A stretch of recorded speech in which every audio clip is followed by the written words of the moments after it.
ನನ್ನ ಮಗಳ ಸಾವಿಗೆ ನ್ಯಾಯ ಒದಗಿಸಿ ಲೋಕಾಯುಕ್ತ ಅಧಿಕಾರಿಗಳ ಮುಂದೆ ಕಣ್ಣೀರು ಹಾಕಿದ್ದಾರೆ ಪೋಷಕರು. ಕರ್ನಾಟಕ ಲೋಕಾಯುಕ್ತ ಪೊಲೀಸ್ ಬೆಳಗಾವಿಯ ಡಿವೈಎಸ್ಪಿ ಭರತ್ ರೆಡ್ಡಿ ನೇತೃತ್ವದಲ್ಲಿ ನಡೆದ ಜನಸಂಪರ್ಕ ಸಭೆಯಲ್ಲಿ ಈ ಒಂದು ಘಟನೆ ನಡೆದಿದೆ. ಬೆಳಗಾವಿ ಜಿಲ್ಲೆಯ ಕಾಗವಾಡ ಪಟ್ಟಣದ ಪ್ರವಾಸಿ ಮಂದಿರದಲ್ಲಿ ಈ ಜನಸಂಪರ್ಕ ಸಭೆಯನ್ನು ಆಯೋಜನೆ ಮಾಡಲಾಗಿತ್ತು. ಕಾಗವಾಡ ಪೊಲೀಸರ ವಿರುದ್ಧ ದೂರಿ ಲೋಕಾಯುಕ್ತ ಅಧಿಕಾರಿಗಳ ಮುಂದೆ ಕಣ್ಣೀರು ಹಾಕಿ ನ್ಯಾಯ ಕೇಳಿದ್ದಾರೆ ತಂದೆ ತಾಯಿ. ಕಳೆದ ಡಿಸೆಂಬರ್ನಲ್ಲಿ ನಮ್ಮ ಮಗಳು ಸಾವನ್ನಪ್ಪಿದ್ದಾಳೆ. ಧನುಶ್ರೀಯನ್ನ ಮಂಗಸುಳಿ ಗ್ರಾಮದ ನಿವಾಸಿ ಚೇತನ್ ಮಾಲದಾರ ಜೊತೆ ವಿವಾಹ ಮಾಡಿಕೊಳ್ಳಲಾಗಿತ್ತು.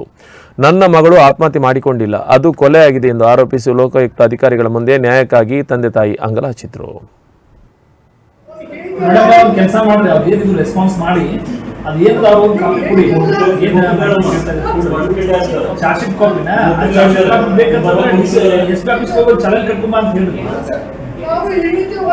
ನೀವು ಒಂದು ಕೆಲಸ ಮಾಡ್ರಿ